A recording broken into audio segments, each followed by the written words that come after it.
Assalamualaikum warahmatullahi wabarakatuh. Bismillahi masyaallah la yasukul khaira ilallah. Bismillahi masyaallah la yasrifu su'a ilallah. Bismillahi masyaallah makana min ni'matin faminallah. Bismillahi masyaallah la haula wa la quwata illa billah. Alhamdulillah wassalatu wassalamu ala rasulillah. Sahabatku, dalam video ini saya akan membahas ciri-ciri orang yang dicintai Allah menurut Al-Quran.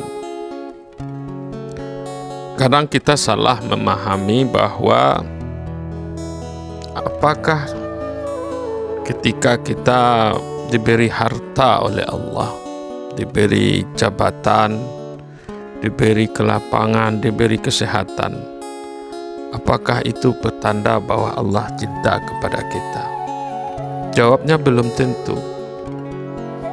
Karena ciri cinta kepada Allah tidak bisa dilihat dari materi itu. Karena itu sifatnya adalah materi. Oleh sebab itu, pada video ini kita mau menjelaskan dua ayat Al-Quran yang menjelaskan apa ciri orang yang dicintai oleh Allah. Ali Imran ayat 31, Allah Subhanahu wa ta'ala berfirman, Qul in kuntum tuhibbunallah, katakanlah ya Muhammad, jika engkau mencintai Allah, fattabi'uni, maka ikutilah aku. Yuhibbukumullah wa yaghfir lakum, maka Allah akan mencintaimu lalu mengampuni dosa-dosamu, dan Allah Maha Pengampun lagi Maha Penyayang. Berdasarkan ayat ini, Allah ingin mengatakan bahwa kalau engkau ingin dicintai oleh Allah, in kuntum tuhibbunallah, jika engkau mencintai Allah, fattabi'uni, maka ikutilah aku. Yuhibbukumullah wa yaghfir lakum, maka Allah akan mencintaimu. Kalau begitu, apa ciri orang yang dicintai Allah? Fattabi'uni, orang yang mengikuti petunjuk Nabi Muhammad sallallahu alaihi wasallam. Selama kita berpegang teguh kepada petunjuk Al-Quran dan hadis, maka di saat itu kita adalah orang yang dicintai oleh Allah. Ini ciri umum yang disebutkan dalam Al-Quran. Apa petunjuk Rasulullah kepada kita? Kalau kita baca hadis, setidaknya ada 3 ajaran Nabi. Pertama, iman. Yang kedua, Islam. Yang ketiga, ihsan. Ketiga-tiganya harus kita ikuti. Ikuti iman Nabi, ikuti Islam Nabi, ikuti ihsannya.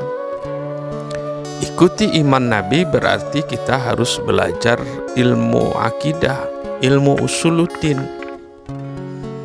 Maka mustahil kita bisa mengikuti Rasulullah kalau tidak memiliki ilmu usuluddin, memahami ilmu akidah. Apa yang dibahas dalam bab akidah? Kalau dilihat dari hadis, ya itulah rukun iman tadi. Iman kepada Allah, iman kepada malaikat, iman kepada yang rukun iman itu. Tapi kalau kita rinci betul tentang bab akidah, tentu kita intinya adalah ilmu mengenal sifat-sifat, nama-nama dan perbuatan Allah. Itulah intinya bab akidah. Jadi kalau kita ingin dicintai Allah, maka harus mengenal sifat-sifat nama-nama Allah beserta perbuatannya. Ini babnya bab ma'rifatullah. Yang kedua adalah Islam. Islam ini adalah melahirkan nanti ilmu yang disebut dengan ilmu fikih. Fikih ibadah, fikih muamalah, fikih jinayah, dan lain-lain. Ini berurusan tentang perbuatan kita, hukum-hukum perbuatan jasmani kita, atau amalan-amalan jasmaniyah. Jadi setelah iman kita kuat, lalu dibuktikan dengan Islam, melakukan ilmu ajaran-ajaran fikih berdasarkan sunnah Nabi, berdasarkan pemahaman-pemahaman ulama yang benar. Yang ketiga tentu ihsan. Ihsan inilah yang melahirkan ilmu yang disebut dengan ilmu tasawuf.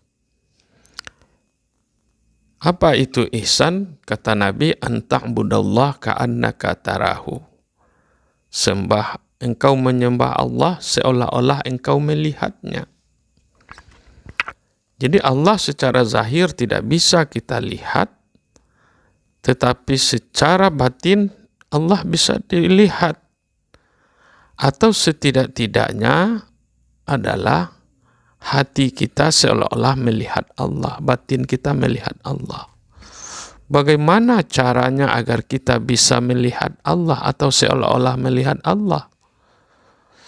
Ini ada ilmu yang dipelajari, yang diajarkan oleh ulama ilmu tasawuf. Ilmu akhlak tasawuf.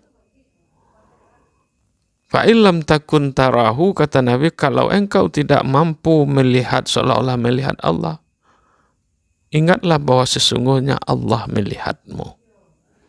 Nah, ini level-level orang-orang yang mendekat kepada Allah melalui ilmu tasawuf. Jadi belajar ilmu tasawuf juga bagian dari ajaran Nabi. Jadi iman, Islam, ihsan itu hadisnya jelas itu. Terang itu dalam kitab Arba'in Nawawiyah, 40 hadis masyhur yang dikarang oleh Imam Nawawi. Itu menceritakan bagaimana Rasulullah SAW didatangi oleh malaikat Jibril, ditanya tentang 3 hal ini. Ini hal pokok dalam ajaran Islam. Oleh sebab itu, jika ingin dicintai Allah, maka kita harus mengikuti. Untuk bisa mengikuti petunjuk Rasulullah harus belajar ilmu usuluddin, belajar fikih, belajar tasawuf. Ini tidak bisa dipisahkan. Jangan ahli fikih menganggap belajar tasawuf tidak penting. Lalu orang tasawuf menganggap fikih tidak penting. Ketiga-tiganya penting. Kalau boleh saya mengilustrasikan sebagai sebuah pohon. Iman itu adalah akarnya. Fikih Islam itu adalah batangnya. Akhlak tasawuf itu adalah buahnya. Tidak bisa dipisahkan. Jadi apapun cara kita untuk mendekat kepada Allah harus dengan 3 ajaran ini. Itu yang disebut fattabi'una, maka ikutilah aku. Itu yang pertama, ciri-ciri orang yang dicintai Allah. Jadi mulai secara umum, kalau ingin dicintai Allah, ikuti ajaran Nabi, ikuti imannya, ikuti Islamnya, ikuti ihsannya. Tidak mungkin kita bisa mencintai Allah kalau tidak mengikuti ajaran Nabi ini.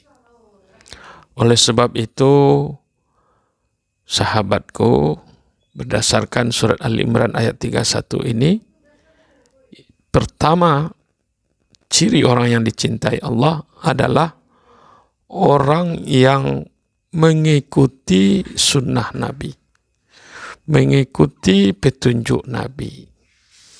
Kenapa disebutkan dalam Al-Quran fattabi'uni bukan fattabi'ullah? Ini ada rahasianya. Kenapa tidak Allah katakan in kuntum tuhibbunallah fattabi'ullah? jika engkau mencintai